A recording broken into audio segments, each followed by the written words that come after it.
Hi, welcome. Welcome to the last day of the job search tutorial on how you can get a job. So today we'll be looking at LinkedIn and how you can develop a attractive LinkedIn profile that will enable recruiter to reach out to you and maximize your chances while improving them in securing a job. So what do you consider when creating a LinkedIn profile? There are important things you should consider when creating a LinkedIn profile, especially in this year. And we'll be looking at what a professional LinkedIn profile should look like, and then how to optimize your profile for better opportunities. So that being said, LinkedIn is a professional networking site. It's a site where professional all over the world meet. And last month, it was about 900 million users on LinkedIn. So imagine the endless possibilities LinkedIn brings to you, even as a job seeker. The first thing every profile should contain is an header. Now, for your profile to be up to date, even according to LinkedIn, there should be an header. And this header has to do with one, two inspirational word which we use. For example, when you look at Imade Lisika's profile, he's talking about building the future of education. So something inspirational, just derive that outward. For example, you want to become a engineering talent. Then what you want to do is aspiring to become a engineering leader in tech. Something very simple yet captivating. Now your profile picture is the next thing. Now your profile picture, it should be professional. Ensure that this is professional. What advice is take this either in a photo studio or you can take it with a professional background. White is great, black is great, and any other background, okay? And then we have your heading. Now, your heading is the first part which a recruiter see while searching for your role. For example, whatever you include in your heading, when recruiters are searching for keyword for that talent, that's exactly what you're going to see. Okay. Let me give an insight and an example into that. For example, when you're looking for growth marketer, my profile always come up top. Let me show you how you know that. Sorry. So how do you know what people are looking for when they search a profile? And this is very, very important. So when you look at my profile, the keyword people see is WordPress developer, chief executive officer, marketer, and founder. So now when recruiters are searching for this word, this is what they see. And then who are these people that are working? They are executive director, business software engineer, research fellow. Where are they from? They are from Robin Sharma. They are from the university, Top Skill, and this. And this is for between August 6 to August 23. So you need to have insight to how your profile come up when recruiters, hiring managers, CEOs, and decision-making leaders within a company search for it. So for example, you want to include the skill. If you're a front-end developer, you want to include a front-end developer. If you're a software engineer, you want to include a software engineer. So that's great. So you include it there. And the next section is the open to work section. Now, this hasn't been debugged by LinkedIn yet, but most career professional, even myself, believe that having the open to work in your profile does more harm than good. Yeah, because when recruiters or hiring managers click on your profile, when you send a request, the first thing they look at is your profile. Who are you? And then once they see the open to work, the insight which comes to their head is this fellow is coming to ask me for a job. And recruiter hates that when you are entry into their DM and then asking, do you have a job for me? Instead of you going out there to search. So that's one thing. So ensure this is always open to people using LinkedIn Recruiter alone. Okay. Now, the next section, which this is not important, but you can add it, the service which you provide, which is your skill, and then what you do. And then I'll be focusing on the next section quickly, which will be about. Now, ensure that your about is a story. You want to talk about something inspiring and then what makes you different. For example, most people out there, what they do is, my name is, I am skilled with, I have this and this and this skill. So ensure that basically your advice is a story. But mine is very simple and short. As in-depth knowledge, help startup grow 3S to 7S and manage $36,000 in marketing budget while cutting $200,000 in marketing spend for your company. And then not looking for a job, not looking for a new role, and basically helping building the future of education and skill for Africa. And a link to contacts. So that's one thing. So ensure your story is catching. Now it has an heading, it has a story of why you're unique, it has a selling point, what's your achievements, just include some of the proudest achievements, your skill set, and then how they can reach out to you. Your featured section. Now, in your featured section, you can use a lot of things there, you understand. But what you should put in your featured section, if you're a job seeker, is your portfolio, your LinkedIn, and then few links to your work or popular posts. Now, those are very good. Now, going back to the experience. Now, the other part is your experience. In your experience section, you want to talk about what the company do, but most importantly, you want to talk about your achievements within the company. I will show you some of these. Okay, for these achievements, let me see if I have any.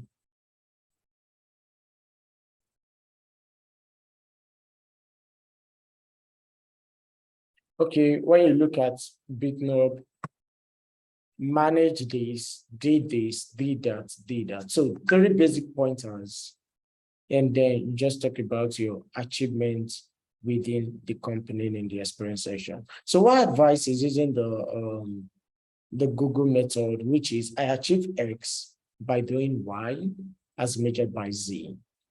For example, manage a marketing budget of 36,000 US dollars.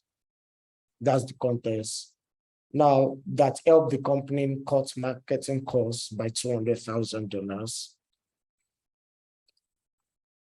Then as measured by the accounting within the company and then the revenue foresight. So what you achieved, cut the company cost by $200. What you did through email marketing and then how it's measured, something very simple. And if that's complicated, you can just use contest, then the achievements and the results for better. Now your educational section, in your education, include 1 or 2 pointers in there, your school, and then your grade or any of the award which you won even while in school.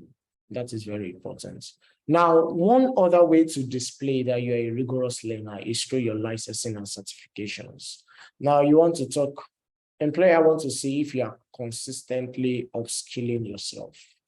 Now, this is where your certificate comes in, especially if you are early in your career or you're switching to a new career or the likes. Okay, so you want to put in all the courses you've taken online consistently, show a link to the credentials and all. And then if you have a voluntary experience, that is very important too. You include it in there. And your skill, put in your top 3 skills that relate to the role you're searching for. For example, if you're looking for front end, React, Node.js, Express.js, and other programming language, and then front end itself as a skill. That is very important, okay? And try as much as possible to get endorsements. One way to get endorsements is simply by endorsing other skill. When you endorse other people, they endorse your skill. And those you've worked together, look at them within a company, reach out to them, and then let them endorse your skill while writing a recommendation for you. Okay, and this recommendation is very important, especially if it's coming from someone well known. For example, you can see from Sterling, from Robin Sherman, and from other organizations. So those I've mentored, those I've coached, those I've worked together, like AFSAT and all other people. So ensure that you give recommendation and then you get recommendation, because that part is very important. And if you have publication, please put it in there. And the project you're proud of, top 3, put it in there. And any award which you have, put it in there. So once you have all these, your LinkedIn profile is good, and you will have a blue tick in LinkedIn, which tells you, okay, now you have a good profile. And that's all. So that's all for how to develop a LinkedIn profile which attracts recruiter and then which is quality.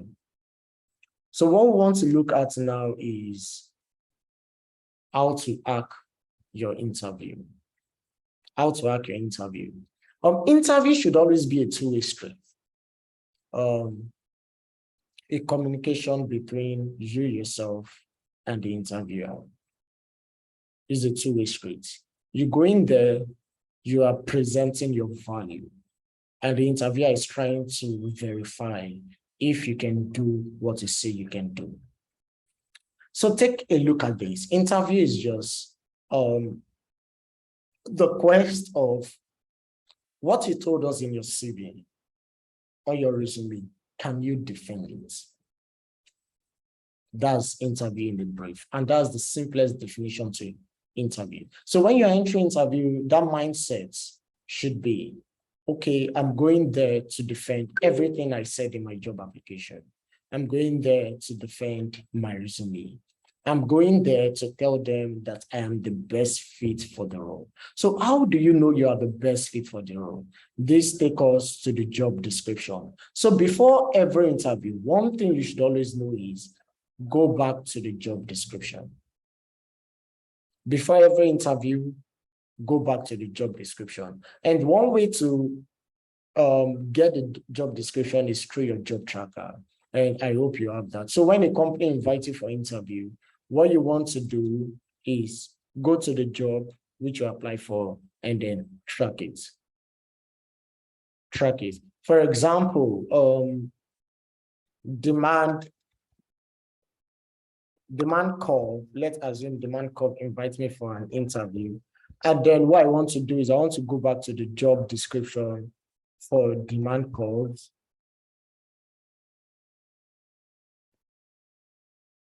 Go back to the job description for demand call and then present myself that, okay, I am suitable for the role. And remember, what you are defending is simply basically who you are or the minimum requirements. You're telling them that, okay, I eat large percent of the minimum requirements, and then what you will do. Now, you're telling them in that interview that, okay, everything you wrote here, or most of the things you wrote here in what I will do, these are the things I'm already doing. And then coming on board, I'm a quick learner and I'll be able to do more. Okay, that is perfectly understood, right? Yes, I understand. Basically, that is what interview is. So we'll be treating 5 interview questions in this interview lesson. The first, tell me about yourself. How should you answer this? Structure, SAIL, C's. So the XSS technique, always remember this. Structure, SAIL, C's. And remember, tell me about yourself. What the recruiter is asking is, I gave a minimum requirement. This is how tell me about yourself should sound henceforth. If the interviewer asks, tell me about yourself, what the interviewer is asking is, I gave a minimum requirement in my job description. Now, can you tell me if you are the best candidates, if you fit in all the requirements I gave in that job description, or if you are the best person to do that particular role? Structure, so keep it brief. So for example, if I'm applying for, let me go through a role quickly. Let me take a company. So for example, if I'm looking for the growth marketing manager position in, let me see. Okay, let me use Vorem. No, let me see. Okay, Rescave. I'm looking for, I'm interviewed for this growth marketing manager. And then the interviewer asks me, tell me about yourself. Now, what I want to emphasize first is I'm a growth marketer. I'm looking to transition into a growth marketing manager first. So I will go like this. Thank you so much for that question. I'm Emmanuel Isika, a growth marketing manager who has worked with startup and scale up. I've helped grow startup alongside with the team by 3S to 10S, managing $36,000 in marketing budgets and helping companies save $200,000 in marketing costs while increasing revenue by 2S to 3S, even while working with Robin Sharma. And an excellent written, I have excellent written and communication skill because I work remotely with Robin Sharma, and most of it we are through online meetings, meeting with clients, meeting with the team, presentation, overview of strategy, growth strategy, and execution of this strategy. What did I just do there? Let me explain before going further. Now I've hit on the first skill that, okay, I have written skill and communication skill. So let's go to the next. Okay, because I work remotely and very flexible, I'm highly organized. And while working with Robin and previous startup, we use Asana, which is a project management tool, to organize our work and to show what is a priority to the organization and what is not. Now, I've answered the second question, telling them I'm organized. Now, going to the third. Now, I have experience working with the marketing team, as Robin Sharma was a team of 52, majorly in the marketing department. And then I headed all the email marketing efforts in Robin Sharma, while working with Robin Sharma. And then previously, before working with Robin, I have strong experience working with startup. Even as I said, I've grew startup alongside with the team by 3S to 10X. Although I have no experience with demand generation, but I'm on the course to becoming a paid ad specialist, as I just finished a course with HubSpot on how to become a demand generation manager, which makes me generate leads through paid aid. But then I have a lot of experience with organic search, as I have helped previous startups generate about 10,000 users organically. Now, I've answered this. Then I have ability to execute because strategy alone speaks 30% of the work, or let's just say 10% of the work, while execution speak about 99%. So I'm a great executionist, and I have the drive to work on multiple projects concurrently. As while with Robin, I worked on the email, I worked on list cleaning, even while helping the social media to repurpose their content even on TikTok, thereby growing the TikTok by 200,000% month on month. So that shows I've answered everything on why I'm qualified. So that is how Tell Me About Yourself should go.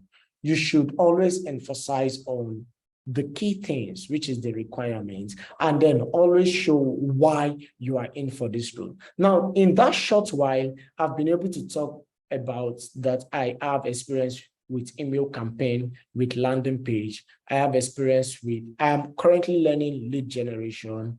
I have experience with creating marketing strategy. So everything which I'm to do to this role, I already told the interviewer that this is what I'm doing, or this is what I've currently done in the previous startup. So what do you think would be the output of the interview? Simply, oh, this would be the response of the interviewer. Oh, gosh, you are just too good. We can't let this opportunity pass by you. Please take our money, come on this role, and then get paid. So ensure it is structure, sales, and then seize the opportunity to emphasize that you meet the job requirements by telling and showcasing your work. So that's how to answer the tell me about yourself question. Let's look at an example. So we go to the next question, which says, why are you a fit to succeed for this role? Now remember, the interviewer is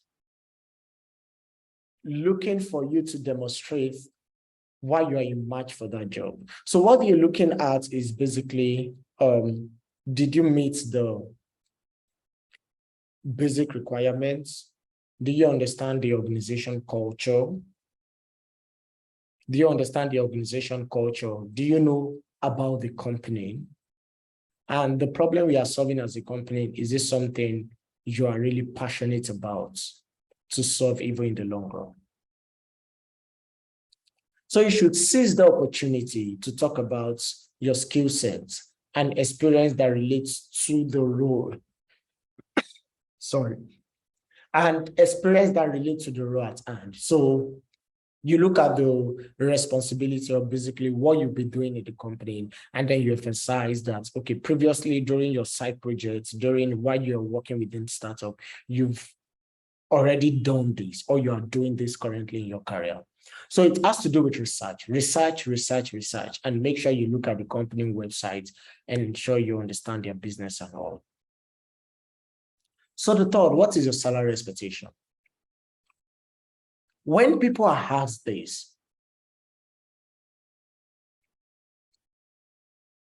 they are tempted to give a figure straight. And that is a bad way to go about the salary negotiation. Why? Because two things can happen. First, if you give a salary which is greater than the company's budget, they are going to tell you, we will get back to you. And then if it's a startup, definitely they will never get back to you. Now, if you give far below the company budget, what happens? It's a proof that you do not know your net worth, your worth. And then what that means is, if it's a company looking for a competent staff, intermediate to mid-level, that shows you'll be automatically rejected, because not knowing your worth means you won't be able to deliver on the job. So that's the response you're giving. So the trick to this is always force out the company budget from the interviewer. Okay? Force out the company budget for the interviewer. So you are going to the interview to know what exactly is the salary range. If the interviewer do not ask about the salary range, it is your duty to ask, because you do not want to waste time. As I said, interview is a two-way street. You interview your interviewer, and your interviewer interviews you. So one should never measure the salary unless you are asked or prompted. It is important to understand the value of someone with your skill sets. Most people say speak to the employee within the company, but instead of going through all those stress, especially if you have a little time, just ask the interviewer. This is how I answer the question. Okay, for example, the company which I just look up asks, so thank you, we are very impressed about your background. So what is your salary expectation? Hear my reply. Thank you so much for that. My goal right now is career growth. I'm very, very flexible. And right now I'm looking for a company like yours who are into, then you pick pointers on what they are doing. This is where it's very important to search at the company like yours who are into changing the future of technology using virtual reality. And then I'm very excited to work with you and even with everyone in the team. And then I'm very flexible. I'm willing to work with the company budgets, with everything in the role. My goal right now, even as I said earlier, is to work in a meaningful project and then to enhance my career, because that's priority for me. And then it will be a plus to work with amazing team like yours. Very simple. So you ask, so I would love to know, what is your budget for the role? That's simple. So you will them, you say something sweet about their product, which you mean, and then why you love to work with them, and then you ask what is their budget for that role. And then the company will tell you, like when I interviewed with Dido, they were like, okay, for this role, our budget is $70,000 per year. Oh, $70,000. That's fine. I can work with that. And that is within my expectation. So what happened? What happened there? Okay, let me give my instance with Dido. While interviewing with Dido, I think years back, I was going there because then I think I was collecting around $500 per month. That should be around $250, $300. And then I told them, I was going there with the mindset, okay, if I can just get a job paying $250,000, that is $500 per month, I'm okay. Or $1,000 as miles, I'm going to go gather. And then the interviewer was like, $70,000. That should give around over $5,000 or $5,000 to $7,000 per month. And I was like, I was actually out of breath. I was like, oh, wow. Yeah, so that is the salary expectation. So if I've mentioned $500 and the company budget is $5,000, you can see the difference. Definitely, it's a sign that this guy doesn't know his worth, and then it cannot deliver. And that tax is just like a simple tax that anyone, even someone with a 3-month experience with that role, can do. So that is it. So you need to go there with the mindset that basically you want to know about the company salary budget. The truth is, some recruiter will tell you we do not have a budget for this role. Please do not believe them. Every company has a budget for the role. So if they ask you we do not have the budget for the role, just tell them, emphasize, I'm very flexible. Is it possible for you to speak to the board, to the hiring manager, and then get the salary range for the role, and then we'll communicate this via email. But I really want to work with you. Very simple. So try to escape that question, because that is a killer question. So as I said, get the pay range. Avoid scaring your interviewer with a bogus range, yet never undervalue your skill. Okay, just like I said, I'm flexible. My priority right now is finding a company like yours that do A, B, C. And my goals are aligned with yours, that I want to achieve A, B, C. So what is the budget for the role? Simple as that. So other questions you may likely be asked is, what do you know about the organization? This question comes in where you are too focused about your skill, you are too focused about the salary, and then you haven't said something about the organization. So it just gives the interviewer an impression that you are coming in for the money, and employers need people who are coming in to stay with the organization because they are aligned with the value of the organization, because they want to work with the organization, because they are passionate, and then they are able to learn about what that industry is about and what the organization do. So when the interviewer is asking you this question, that means you haven't mentioned anything about the organization. You do not even know what the organization do and the like, okay? So that is very important for you to make research. And then why do you want to work for us?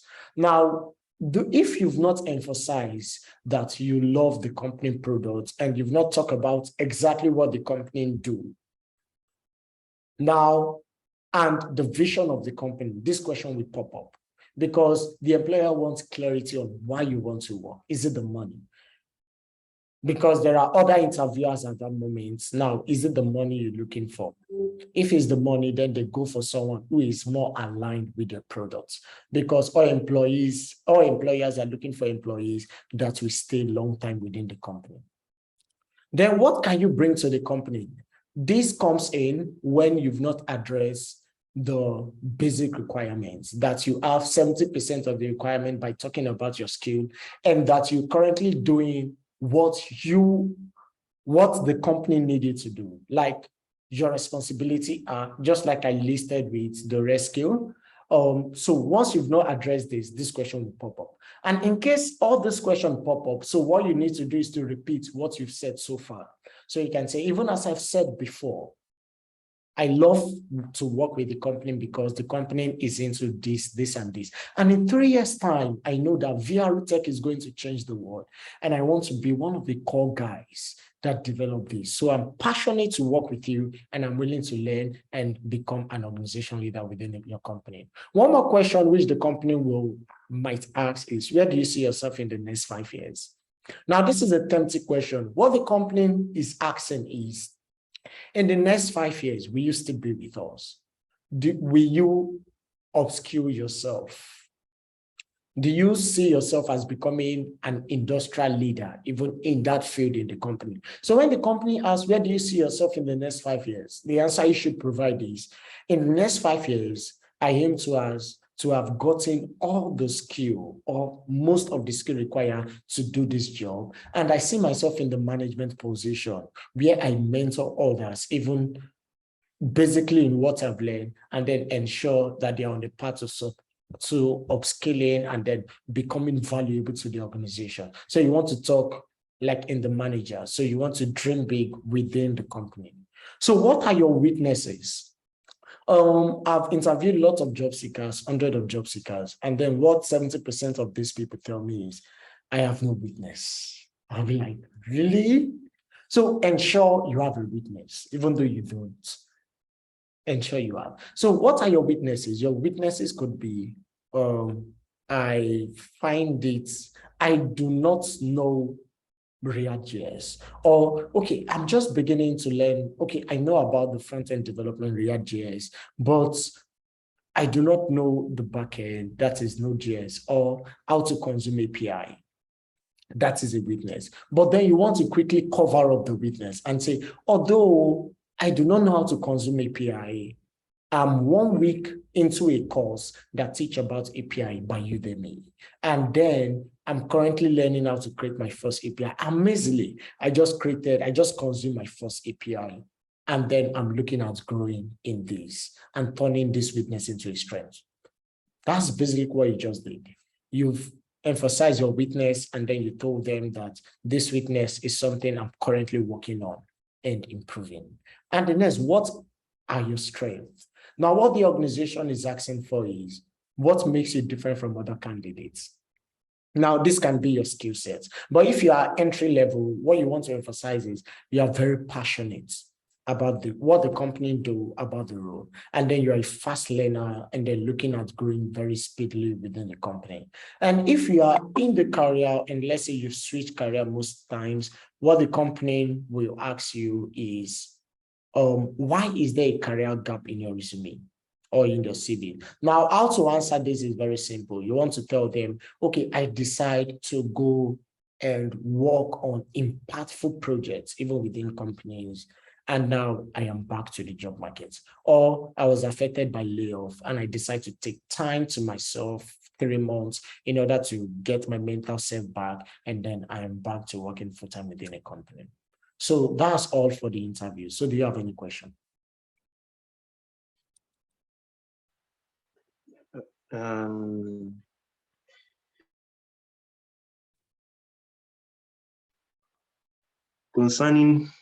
Concerning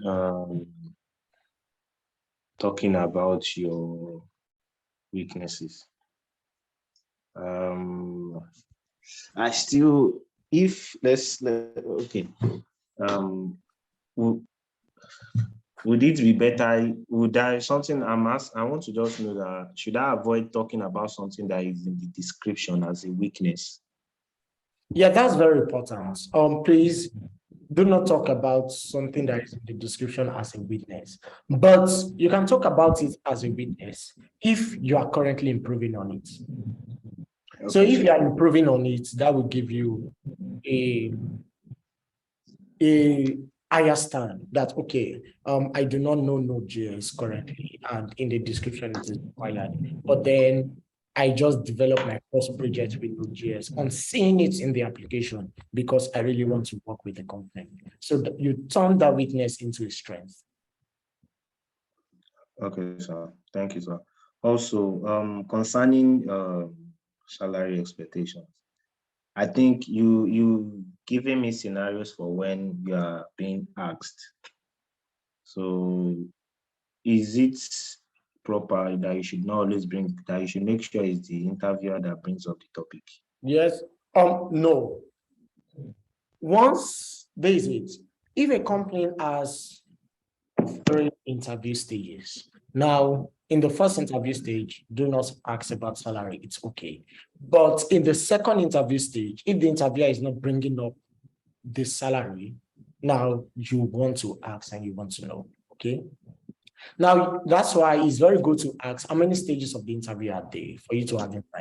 If it's just a single interview, then you want to ask in the first interview if the interviewer is not, because you do not want to waste your time, you do not want to waste your efforts, and then you want to save the company time and money too. Okay, sir. So how will you put such a question? Okay. The question is very simple. The interviewer is going to ask you if you have a question. And in case they did not ask you, if you have a question, you can say, sorry, can I ask a question? And then you ask, okay, I noticed we've not salary expectation. Now, I would love to know what is the company budget for this role? Oh, okay, great. That's nice. So very simple and straight to the point. All right, sir. Thank you very much. You're welcome. I hope there's no other question. So thank you so much for joining. And Thank you very much.